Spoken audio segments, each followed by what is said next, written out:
Hey everyone, how's it going? Welcome to the XtianNinja channel. Today is a little bit different than what you might be used to if you just started following over the last week here. On Sundays, what I do is a little bit different, where we go into some more content about what I talked about in the podcast, and then we do a full AMA, Q&A, full talk about whatever you want. So, hey Yoshi, how you doing? Good to see you guys. Will, good to see you. And hey, how you doing there, Lidgate? And again, unionorification. I think I should Google that. It's probably a really cool word.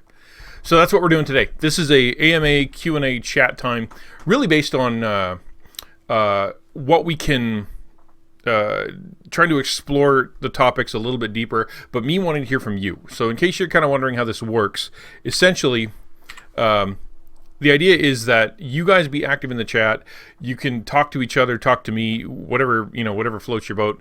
But the most important thing is that we really need stuff to talk about. So that means either sending questions in through the website or through the SpeakPipe page or through the Discord or comment or, anything that you want. Here right now, I will absolutely take questions in the chat live for whatever you're doing. Don't worry if you didn't listen to the podcast. Don't worry if you didn't hear anything. We're really kind of just jumping into it, using that as a conversation starter. It would be, it'd be great if you did listen to it because you need to understand it a little bit better. But you don't need to know it to be able to kind of grasp the topics. And then we're going to talk about everything else that you want to talk about after that anyway. So don't worry too much. It's combined. You tell me. Okay, unionorification. It's a combined word, the original part of the Munonori, Japanese samurai YouTube assess the ification. Oh, far out. I love it. That's cool. Japanese samurai stuff. That's rad. Now I still don't know how to pronounce it, but that's really cool. Okay, so if you don't kind of know who I am, and if you just caught up with me with the gamer stuff, which I'm definitely going to continue doing. I'm going to add a bunch more streams this week. But my name is actually Al. Most people know me as Pastor Al. I've been a teacher, writer, preacher, podcaster for a really long time.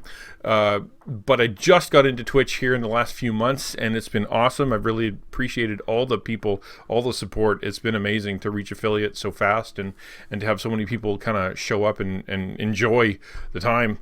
That's been really cool. So I have a Master's of Divinity. I have a Bachelor of Religion. So my expertise is usually in the area of Bible and theology and practical life issues, counseling. But I'm also a massive nerd, which is why I do the big gaming night on Tuesday nights. I do streaming and do other games, and we use all the technology at my disposal to be able to kind of connect all that together, where we can hang out, we can use streaming, you can use technology, and then we can kind of get together for a conversation. So that's what we're doing here. That's the plan. I'm thinking next week we're going to move it to noon because I think I want to just have all my streams at noon except for the Tuesday night party one because that makes more sense to people. And then I'll throw a game on afterwards. In fact, I'm happy to I love gaming and I love chatting with you guys about games. This one's a little bit different on a Sunday though. So let me just do a couple announcements. Just a reminder that we do have a Discord channel now. It's pretty active. It's pretty cool to have the few people in there that are chatting along and sharing their pictures and sharing their life and their stories and laughing along and sharing memes. It's really cool. All you got to do is just hit the Discord invitation button that's in the About Me, and it'll send me an invitation, and then I can approve you. And that's the whole idea, is that everybody is approved in advance so that we can keep it a safe environment and a closed environment for people who want to share. And remember that I am going to be dropping more streams. So I want to do that because I want to kind of grow as a streamer. I want to get to know more gamers and more streamers better, and I want to become a better part of the streaming community. And I can't do that only, like twice a week, so I got to do more.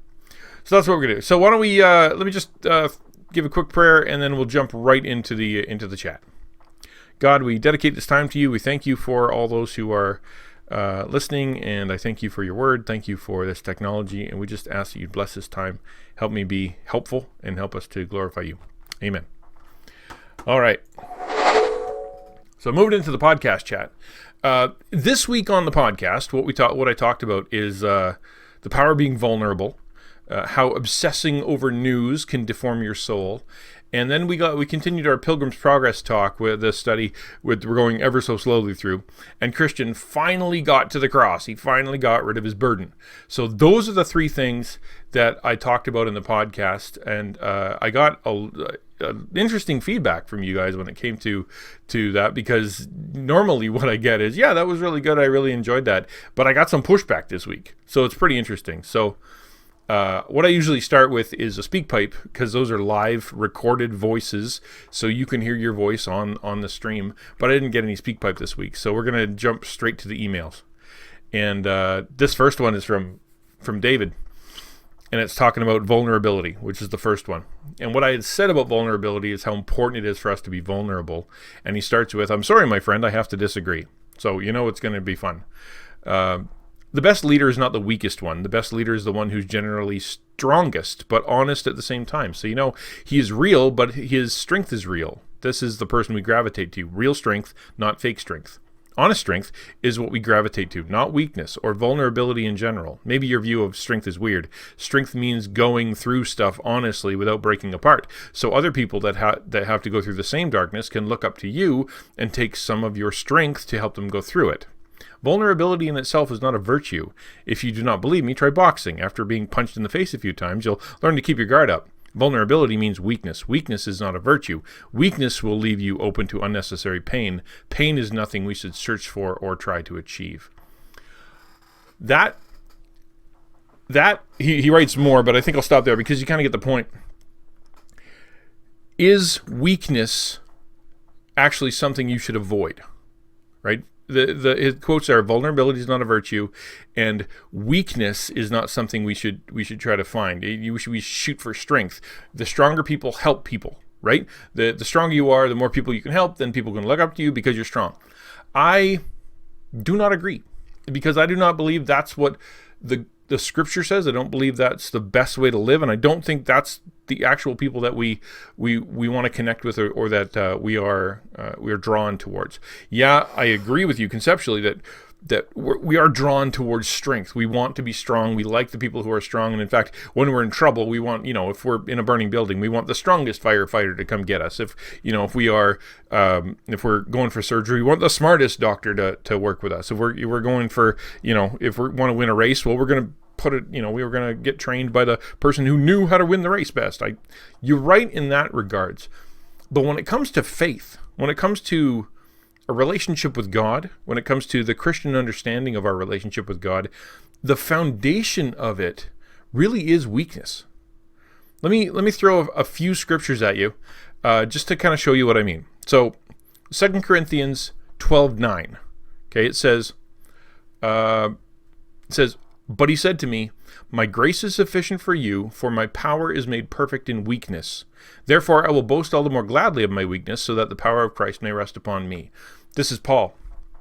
And he's been talking about how he's got what's called a thorn in the flesh. He's been feeling miserable. Some people think it's because his eyes were really bad. Some people think it was migraines. Some people think it was just an actual demon that followed him around and just made his life miserable.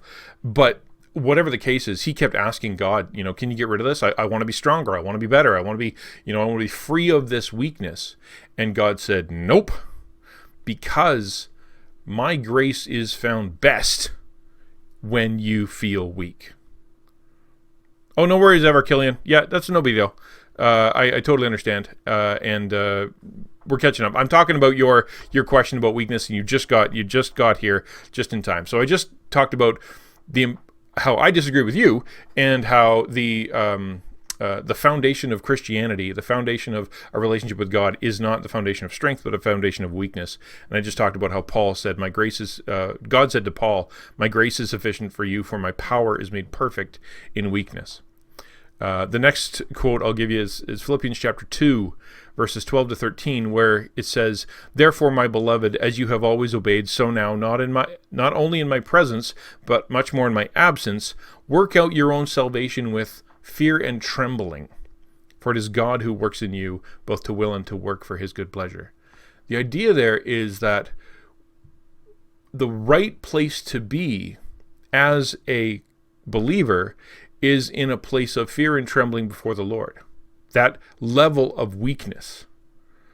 I'm going to do another one. 1 Corinthians chapter 1. You go to the end of chapter 1, verse 26. It says, "For consider your calling, brothers. Not many of you were wise according to worldly standards. Not many were powerful. Not many were of noble birth. But God chose what is foolish in the world to shame the wise. God chose what is weak in the world to shame the strong. God chose what is low and despised in the world, even the things that are not, to bring to nothing the things that are, so that no human being might boast in the presence of God. And because of him, you are in Christ Jesus, who became to us wisdom from God, righteousness and sanctification and redemption, so that, as it's written, let the one who boast in the Lord." Okay, so the idea there, the point that he's trying to make is, God came to you in your weakness. And now the idea that what we would say is, and then God made you strong, right? Well, actually, God does give you strength. God gives you spiritual strength. But what he also says is, his power is made perfect in weakness. The understanding that we are weak is where the spiritual power of God comes from, which is what I was talking about. The vulnerability, the understanding that you are lacking, that you have an issue, you have a problem, you've been hurt, you've been broken, and you're willing to share that. The bad stuff in the world has impacted you, or it is always with you, and that weakness has now made it so that you have come to God, and the recognition of that weakness allows God to work. Let me see what he says here. "Well, but the weakness you mentioned is set off through the strength of God. So again, it's not just plain weakness. Also fear and trembling. Yes, be still before the Lord, not before those that look up to you, not before men." I disagree. And I'll say why. When Paul came into Corinth, he came in a wrecked guy. Okay, he was utterly wrecked. He'd just come from Athens, where he had been kind of publicly embarrassed. Things did not go well. He had been, beaten and flogged in different cities. He was kind of a wreck. By the time he got to Corinth, he was done. Which is why it says in Corinthians that the only thing I only preached the gospel to you, and the only thing I knew was Christ and Him crucified.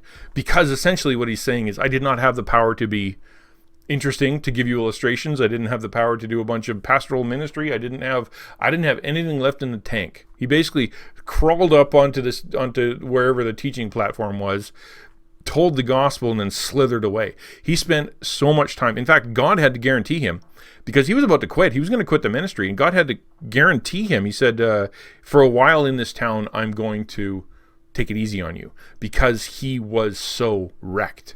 And in that wreckedness, that weakness, that complete inability to stand up, no money, no popularity, no fame, no nothing, that guy, Paul, was able to preach from that level to build the Corinthian church. And that's why he says to them, listen, guys, when I came, I was a wreck. I was weak. I was broken. I was, I had all kinds of problems, and you were too. And then he continues on where he's in 2 Corinthians, where he says, okay, listen, it's not about strength. All these other preachers, all these other guys, you keep trying to go find these strong preachers, these tough preachers, these popular preachers. And I'm telling you, you know what? No. What you want to find is someone who has understood weakness and is living in weakness. Now, your point, again, the verses you quote show that God turns the normal thing around. He takes the weak and does things with them that only the strong could do. God does it, though. That's the point. So your email said that people should look to the strong. They should come to the strong. In a burning building, yes. If you're trying to learn how to run, yes. If you're trying to learn something, for sure. In faith, we don't come to the strong and look up to the strong. The strong, the people we see that have a spiritual might or have been used by God, those are the ones that we look to, and they are meant to point us at God. They go, it wasn't me. I don't have the intelligence. I don't have the faith. I don't have the ability. I don't have the ability to not be tempted. Now, here's the thing. Okay, so weakness, by its definition, and this is going to be my coup de grace, which is Hebrews chapter 4, verses 15 to 16, which says, "For we do not have a high priest who is unable to sympathize with our weaknesses, but one who in every respect has been tempted as we are, yet without sin." Let us with confidence draw near to the throne of grace that we may receive mercy and find grace to help in the time of need. That whole argument there, we do not have a high priest who is unable to sympathize with our weaknesses, is to say Jesus was weak. It's the Greek word asthenia, which is weakness of body, as in lack of strength, sickness, frailty, feebleness, no health, no sickness, and weakness of the soul. Lack of strength of will, lack of understanding, lack of ability to bear up under temptations, trials, and troubles.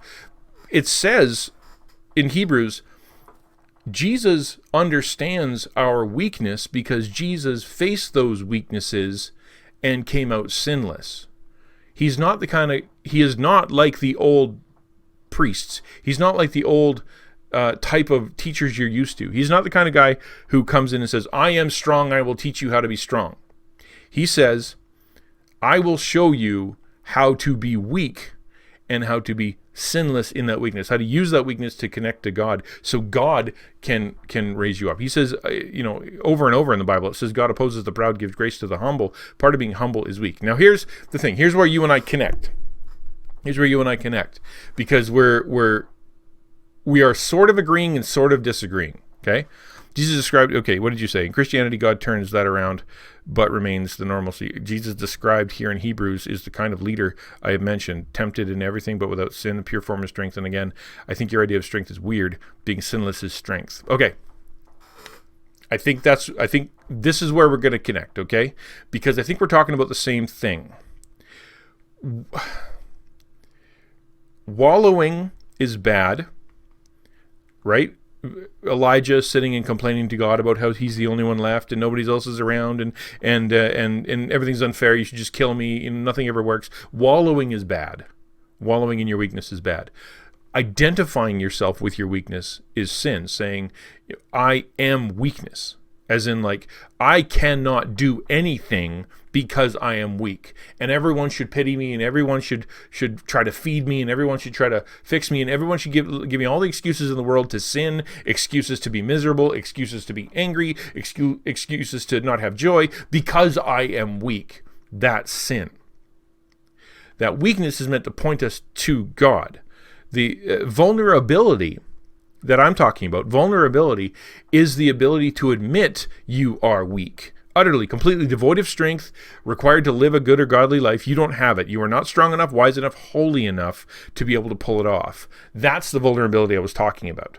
And yes, God uses that and he raises people up. He raises up people. That's the whole point. He exalts us. That's vulnerable. Okay, see, you said that's what I call honesty. We're sort of talking about the same thing.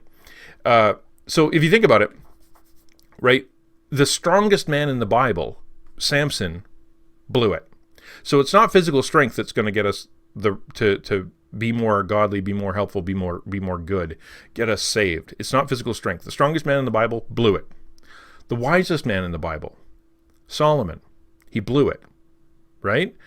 It's not wisdom inherently that is going to save us or make us strong or make us godly or make us perfect. No. The most worshipful man in the Bible, musical, man after God's own heart, David, blew it. It is his heart for God, his worshipful heart wasn't enough. The most spiritually powerful man in the Bible, Elijah, blew it.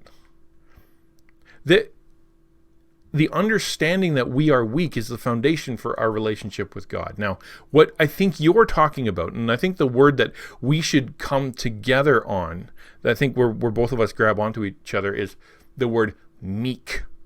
M-E-E-K, meek. Because that's the descriptor that we should have. Think of the Beatitudes.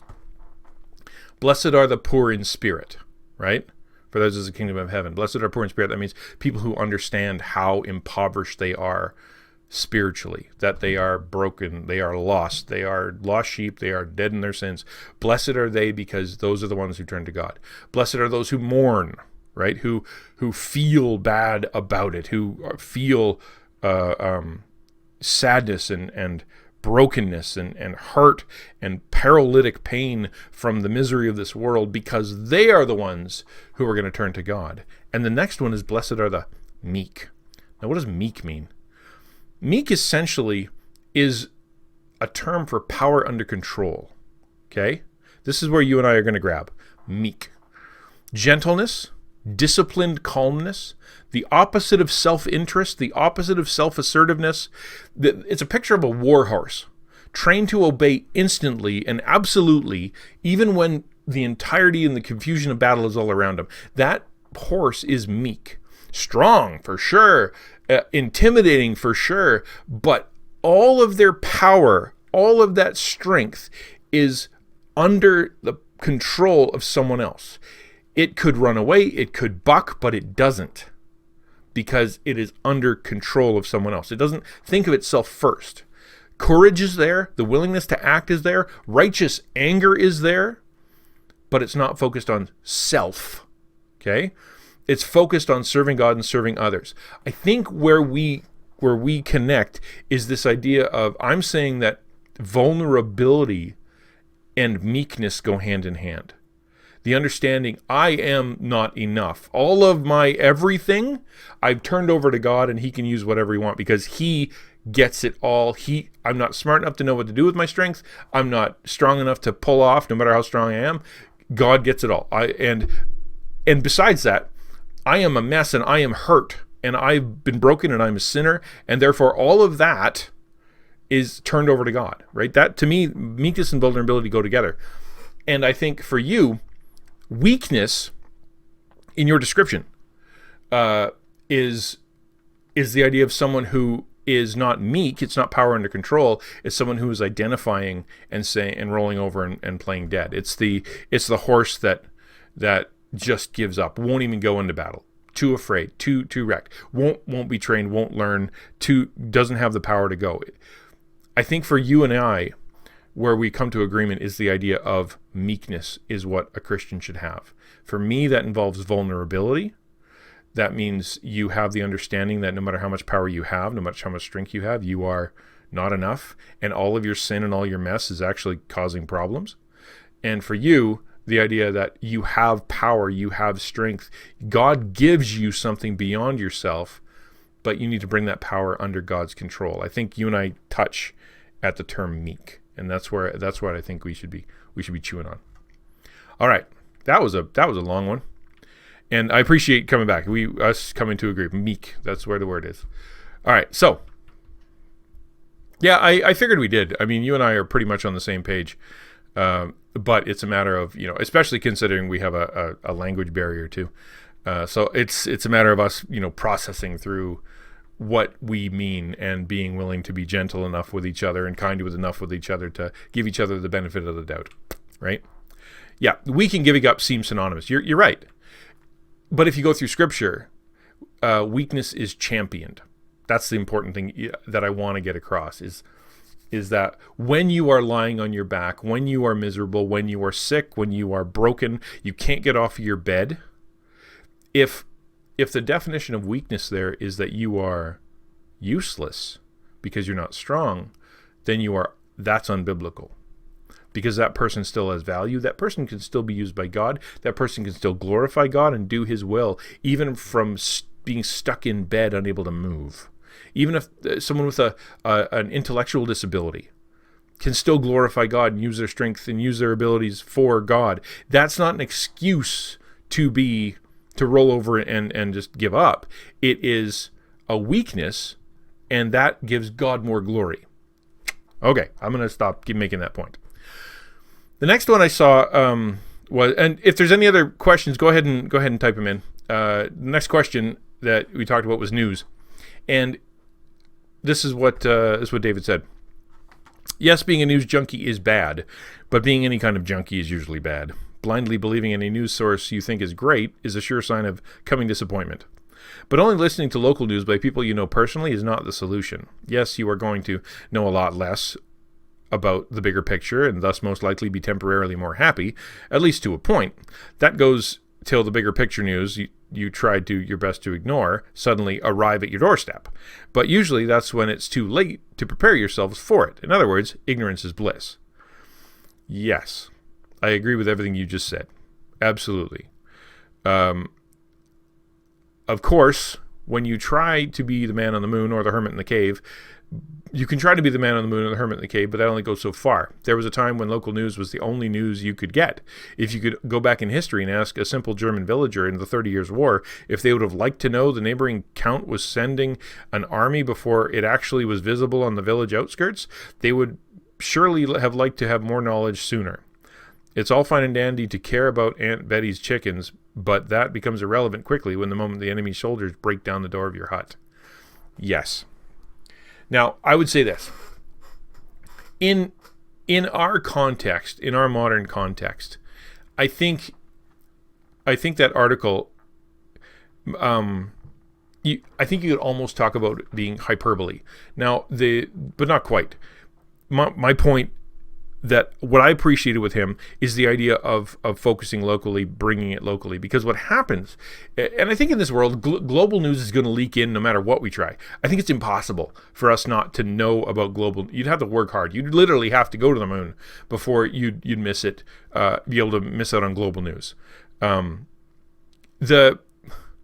think the issue that I'm trying to focus on, and that I agree with in the article, is the fact that there are people who are so globally minded, so focused on what's going on around the planet, they are not locally involved, right? To your point, yes, it's nice to know when the bad guys are planning to do something long before they come over the hill, but if you know that and you do nothing with it, if you just sit around in your house worried and angry, then I think that's wrong.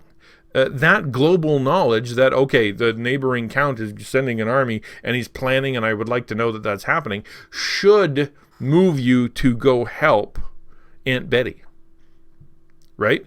That it should move you. Now, how do you know that Aunt Betty has chickens? How do you know that Aunt Betty needs your help? How do you know that this is going to be an issue that is going to affect you locally? That's the whole point. That you're even in your story, the global problem is focusing to a point locally. And I think that makes the point of the article, which is the knowledge needs to be expressed in a local fashion. His point of being, sitting there watching the news, getting worked up beyond belief, and not doing anything about it, but just sitting there being anxious, it will rot your soul. All right, well, what does Lydgate say? Protect the chickens. Darn right, protect the chickens. I think reading news sometimes satisfies the longing for gossip, and sometimes just to have our opinions confirmed. Absolutely, both of those things, right? So you've got gossip because you've got sort of a voyeuristic society already. I mean, I'm on Twitch, right? This is by its very nature voyeuristic.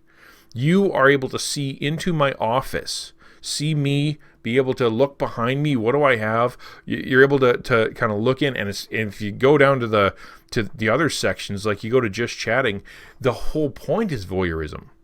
It's people in hot tubs. It's looking down while someone is cooking for no reason. It's staring at someone while they study. Like it's the whole point is voyeurism, and I think part of the news scratches that voyeuristic itch that we all want to kind of get into everybody's business. And then it allows us to gossip about that. And, we don't feel it's gossip when we say that Doug Ford's an idiot or the president's an idiot or whoever's an idiot. It is. It's still slander. It's still a person, right? It's just because they're so far removed, it doesn't really matter. But it does. It's still gossip. So your point. And the second thing, to have our opinions confirmed. And that's been in a million other articles. The idea that we sit in our own little echo chambers. Now, we can do that locally, too.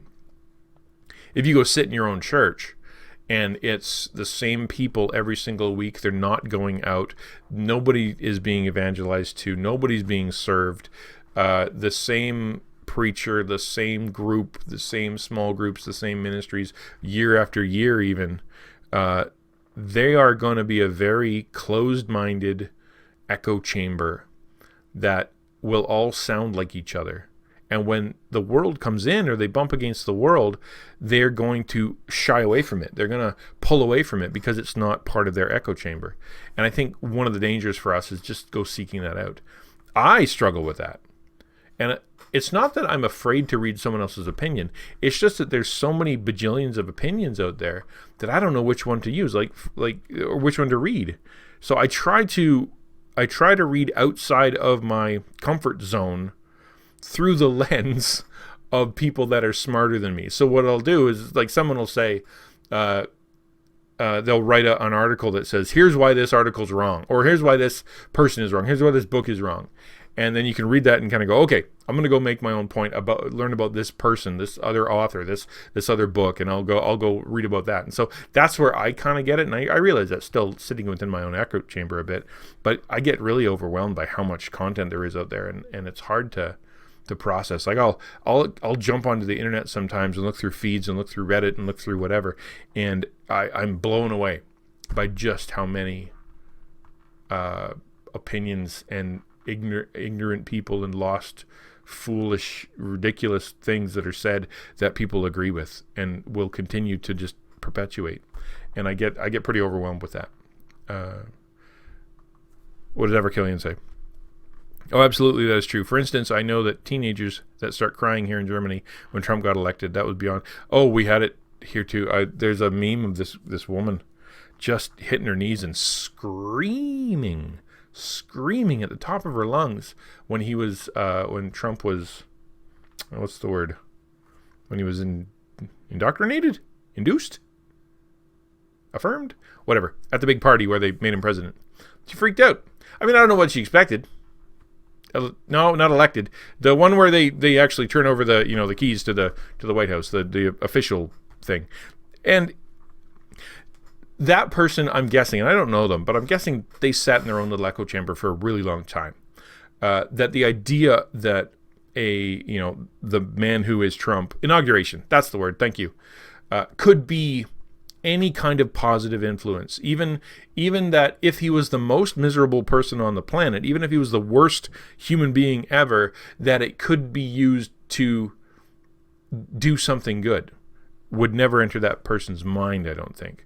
For them, it was so catastrophic that they'd lost hope. It was time to flush the entire American experiment down the toilet because of that. And that's the danger of being in the echo chamber. And I think for us too, as Christians on this side of the fence, when we look out into the world and we want to go, they're all corrupt, they're all stupid, they're all idiots, all their opinions are invalid, and all their ideas are bad, and we're not going to listen to any of them. I think we're just as bad, right? Like if you look into the LGBTQ I don't know, philosophy or the movement, and you try to dig in there to try to find what's going on, why do people think like that, what are they trying to avoid, and you start learning about how abused some of these people are, how hurt some of them they are, how for them the idea of coming out as anything other than straight heterosexual virile young man or whatever has been catastrophic to them, and they are hurt. Their families kick them out. Their schools tease them, and it's a mess. And so if we're able to look at that and kind of go, you know what? There are hurting people in there. I'm a hurting people. I know what it's like to be rejected. I know what it's like to be hurt. I know what it's like to be betrayed. I know what it's like to be afraid. I know what it's like to have an identity, something so deeply ingrained inside of me, something that feels so natural and right, something that I think is absolutely right, and to have people around me deny it, to say that's not it, and to struggle with it, to have my heart break because I have so many people telling me it's wrong, but inside it feels right. I think we can understand that feeling. I think any human being that takes just a second could understand that feeling, and regardless of our opinion of the end goal, as in like say gay marriage or transgender activism and all, back it up, look inside and say, okay, what's going on there? What can I identify with? How can we serve that person, love that person, know that person better? And I think that works all along, even in the most hot button issues. Like you look at Muslims, right? Can we identify with what's going on in the Muslim community right now? The splitting that they have, you got factions and crazy violent people, and the vast majority of Muslims going, that's not us, man. That's not us. Christians can identify with that, right? We can understand what it's like to Many Christians around the world can understand what it's like to be in a culture that is so foreign to them, so difficult. In fact, part of being a Christian, even in North America, we're called sojourners. We're called strangers in the land, because our kingdom, our land is far away. It's with God. So when we look around, we feel weird. Everything's so strange and difficult. We can understand that, can't we? So if we can find that common ground, then we can have something to talk about. We can even have an appreciation of. But that requires us to get out of the echo chamber. It requires us to have the humility to say, maybe I don't know it all. Maybe my opinion isn't fully formed. Maybe I'm not fully informed. It's something I think that more Christians could do with. And I know the fear. The fear is, well, if I start, loving homosexuals, or if I start working with transgender people, or I start, joining Muslims in what they're doing, then I'm going to get sucked in, and it'll people will hate on me, and what if I fall into sin, and that is not the point. The Bible is very clear that it is the spiritual ones, the ones who are connected with God, who know better, who've been mature. Those are the ones who are supposed to be going out there and doing those kind of ministries to people who are really in a very specific, very difficult situation. But that doesn't mean that we should avoid our neighbors. Anyway, what do you say, Ever Killian? The individual needs help and love. The movement needs a firm no. Exactly. But you got to remember, the reason there's a movement is because there's so many individuals that are hurting in the same way, right? And we as Christians, we got to remember that we gave all these things away. We used to be the schools, the hospitals. We used to be the town hall. We used to be where the leaders came from, where the educated came from. The church was where the pillars of society existed, and where people ran to find sanctuary and help and healing and hope and protection. And you in Germany, me in Canada, we gave that away. We said, government, you take the hospitals. Government, you take the education. Government, you take the addiction counseling. Secular people, you take all the everything that we're doing, and we gave it away. And if you go to the average church, and 99.9% of them, they don't have those kind of ministries. So why would a hurt, broken, 16-year-old teenager who's struggling with homosexuality or transgenderism or with self-identity or with whatever, why would they run to the church? What's our reputation? Right?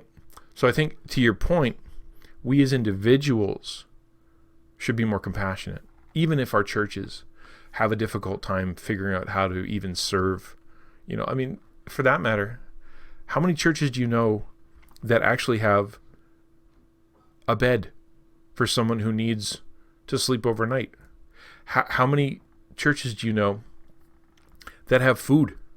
How many churches do you know are open at night on a Tuesday? Most of them are just locked doors. And that's heartbreaking. Because why would anybody who is weak, afraid, lost, hungry, an orphan, a widow, they can't even get into the church?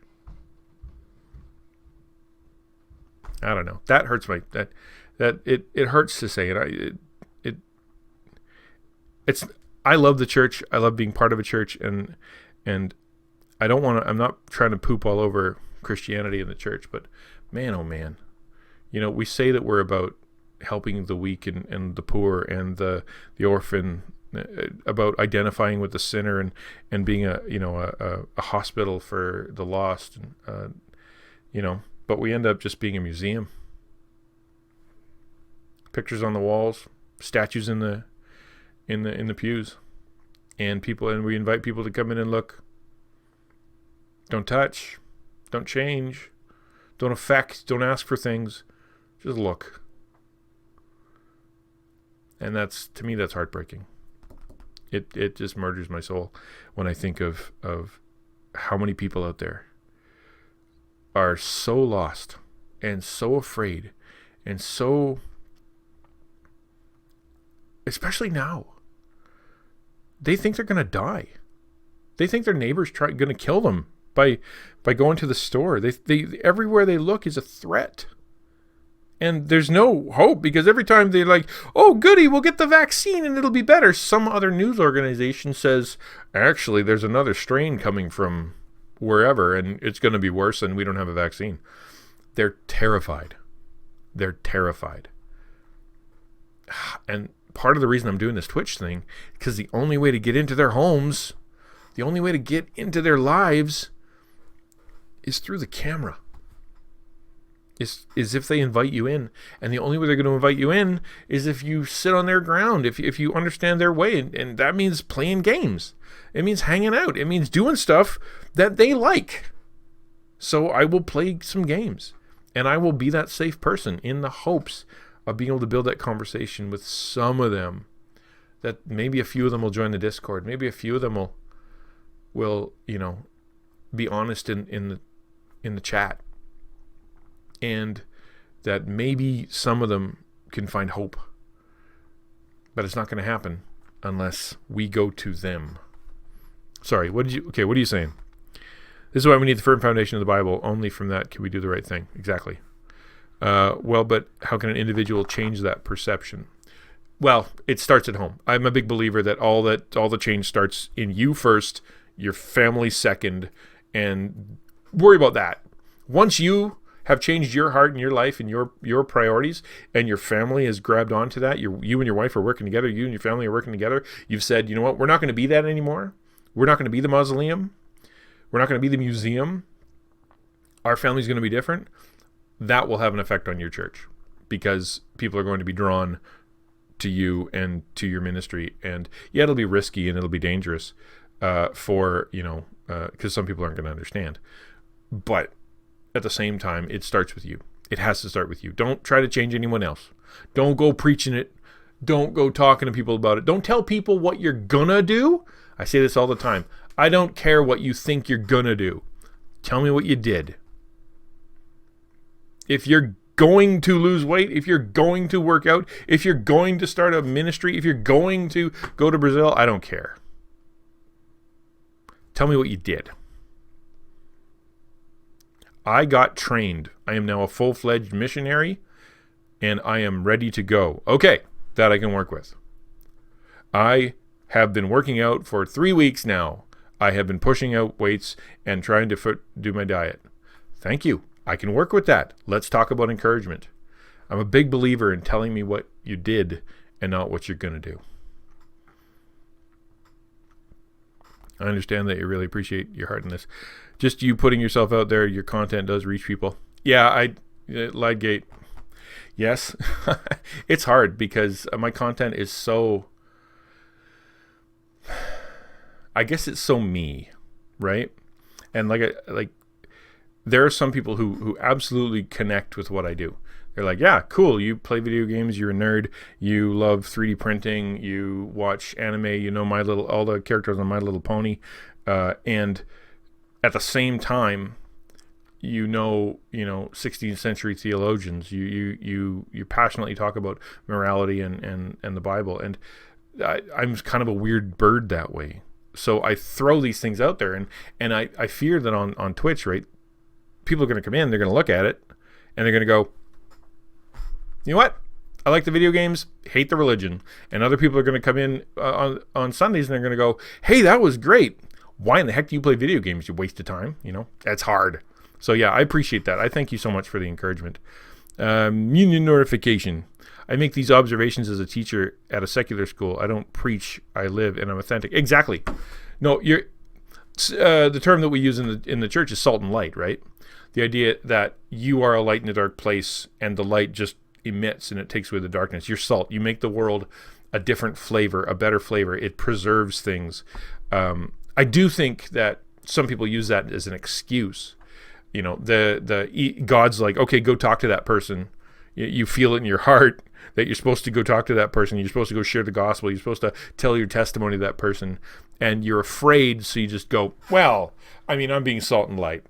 I'm being salt and light, so I don't need to say anything. In fact, I'm more a big believer in my actions speak louder than words. Well, here's the thing. Sometimes you got to speak words. I'm not criticizing you. Don't get me wrong. I think it's great that you're in a secular school and that you're able to shine light there. I'm bugged by all the people who, for example, VBS. Okay, you triggered me. A great way to go. You triggered me. VBS. How many times have I ran a VBS or had people ask me about a VBS, or VBS means Vacation Bible School. Just a week in the summer where a bunch of kids show up, you do a bunch of Bible-themed fun stuff, and then off they go. And I'll ask the question, what fruit was produced? Okay, we spent hundreds of dollars. We spent dozens of hours. We used all kinds of volunteer energy. What was the fruit? And over and over and over, I keep hearing, well, you never know. You never know. Maybe someday down the line, one of those kids might possibly think maybe about that one thing that we said. You just don't know. And I'm like, that is not enough. That is not enough.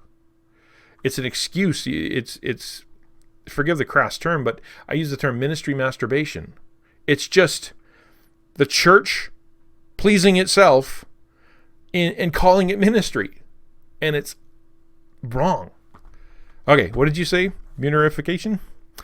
And for example, a former pupil of mine has formed some kind of bond with me for him not having a father figure in his life. He recently asked my advice on an important decision.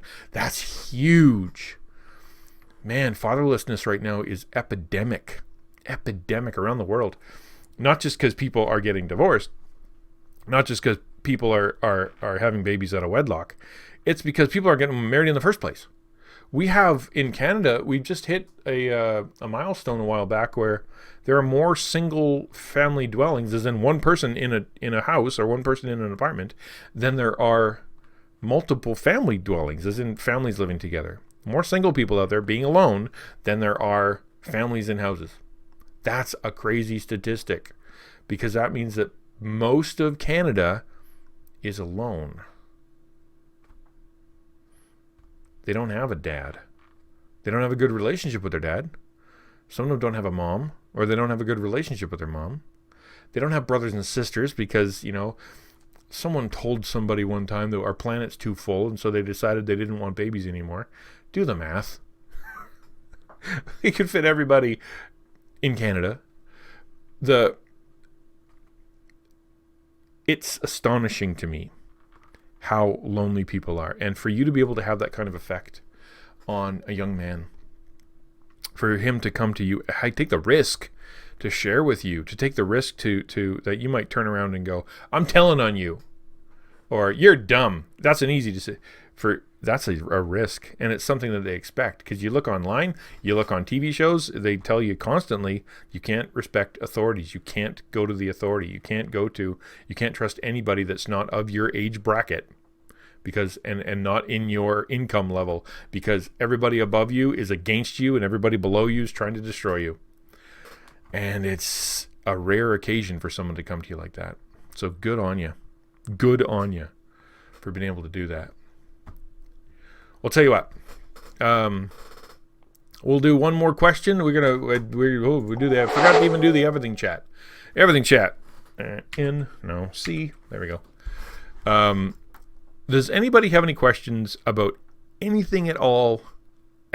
Just or something you want to say, something you want to bring up that we could chat about. This is the time to do that.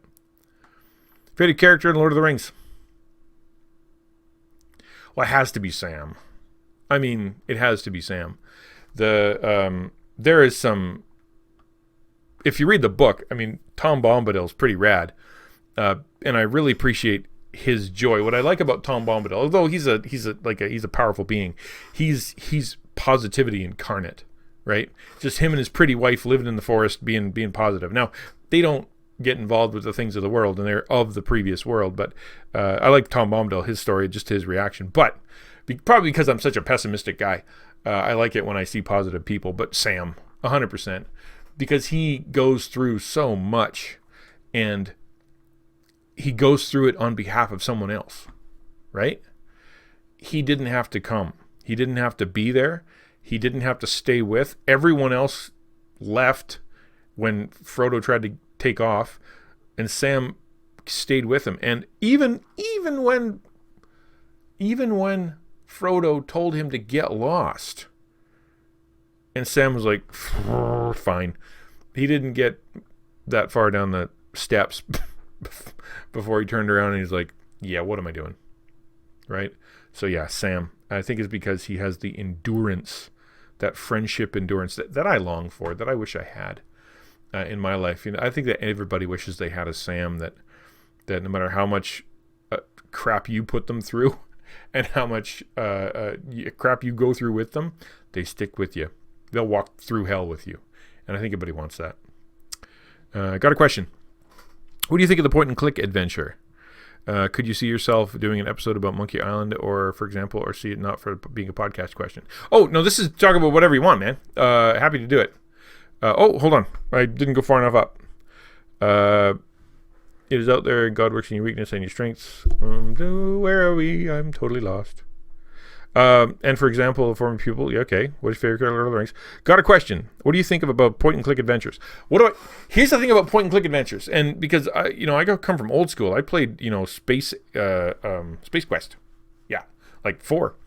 The only thing about point-and-click adventures that I find is that as long as you're moving with the story, it's fun, and if you're smart, you're able to move with the story, right? So you go stand in a room, and it's like, okay, you gotta get the key, you gotta open the drawer, you gotta go to the thing, you gotta push the button, and that opens the door. You can go to the next room.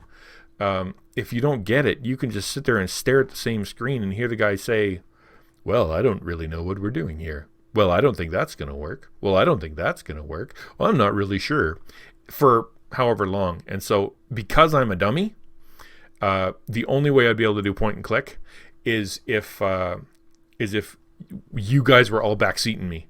If you guys were helping me every step of the way. And that's sort of the number one thing on this channel, is that I need help, and I know that.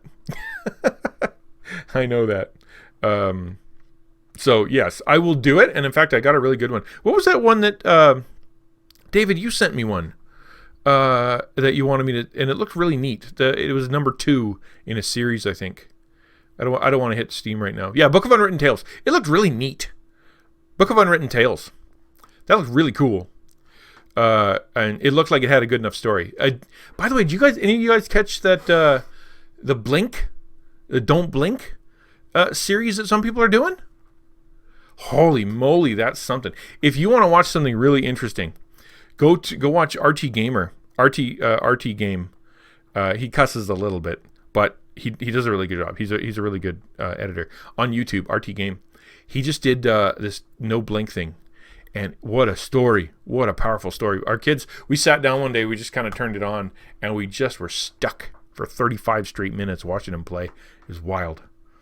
Sam's great. I love him and Frodo in the books, but in the movies, I'm too disappointed in Frodo. I know what you mean. Actually, Wisecracked just did a really good video on the tropes in Lord of the Rings and how different they are from the books. And they actually taught me something. Jesus as prophet, priest, and king is represented in Lord of the Rings. Prophet, Gandalf. Priest.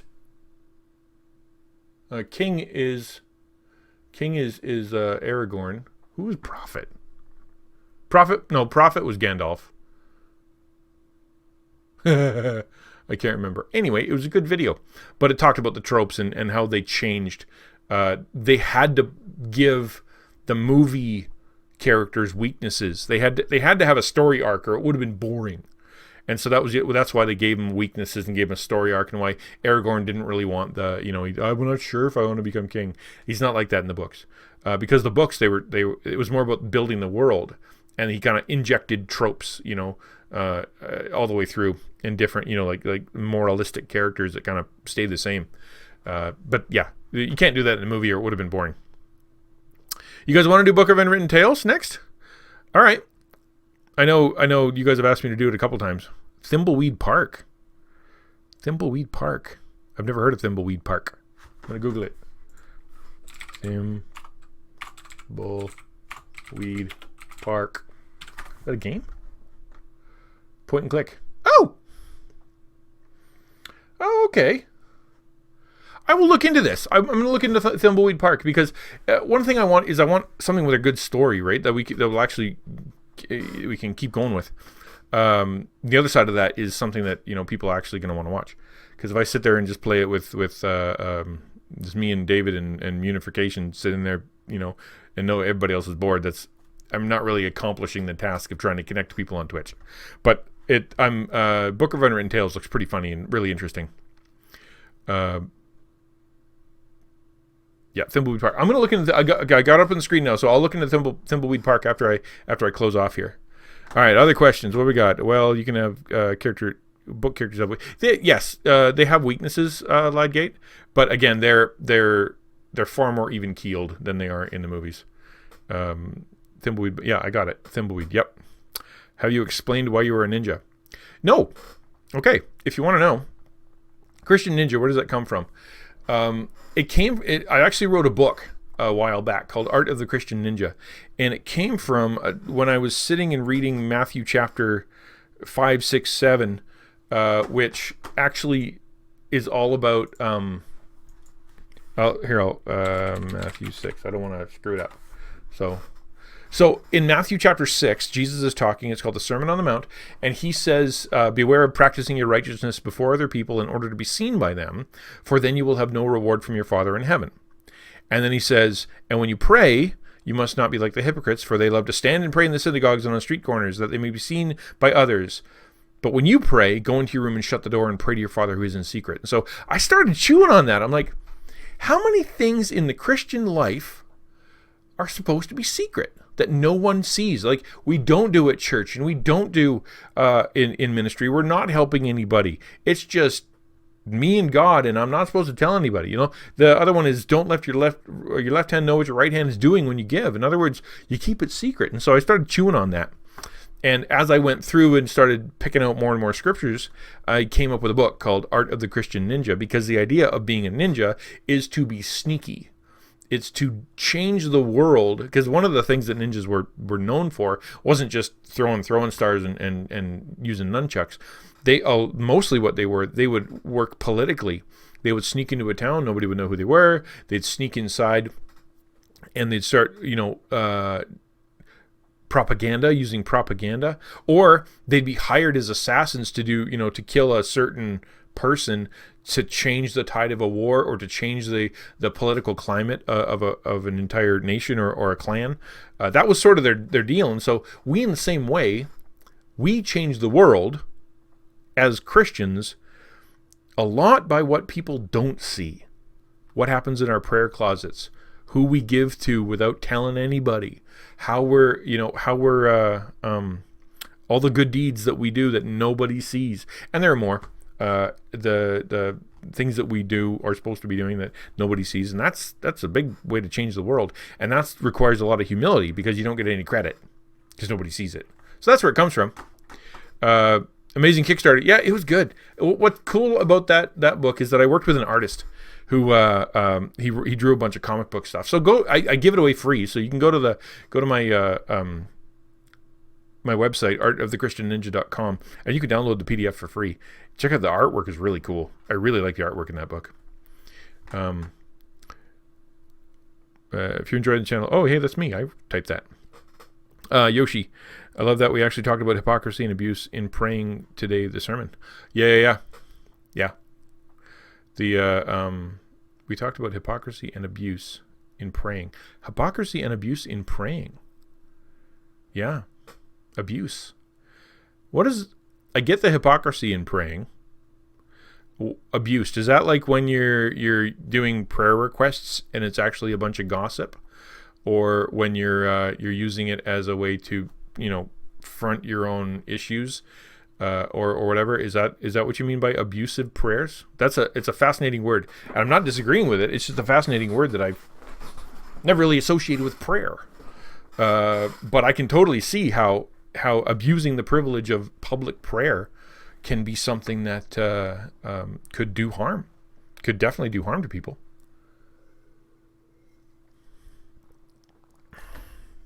Use praying to show piousness. Yeah. Standing on the street corners. Can you imagine? Well, I guess you can, because they do it on TV now. They do it online. for for everybody to see. Praying to get rid of someone. Oh yeah, public prayer. Yeah, exactly. Public prayer. That's the thing, right? Public prayer. It's awesome that anybody in the Christian church can pray. Obviously we don't want to go back to the model where the only person that can connect with God is the one guy, the priest. That's not how it rolls. Everybody can talk to God. Everybody has the Holy Spirit. But here's the thing. I've said this before. Everybody is equal under God, but not everybody gets the microphone. Okay? In other words, God does raise people up to certain positions and give them certain skills, either as teachers or as singers or as administrators or as leaders, that teachers that have... they're the ones who get the microphone because they are skilled at it, they're gifted at it, they're trained at it, and they will do less damage.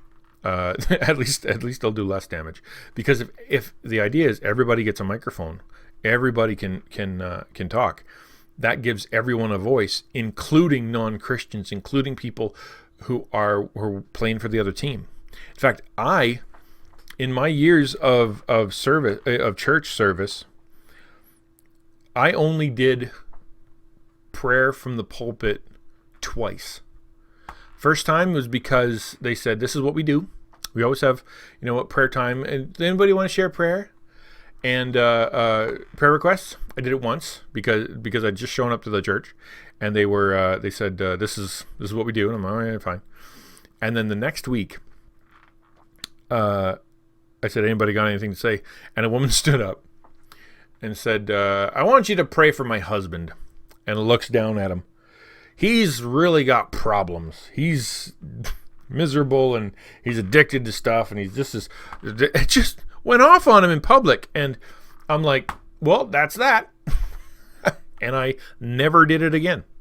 Because in my mind, if everyone gets a voice, so does Satan.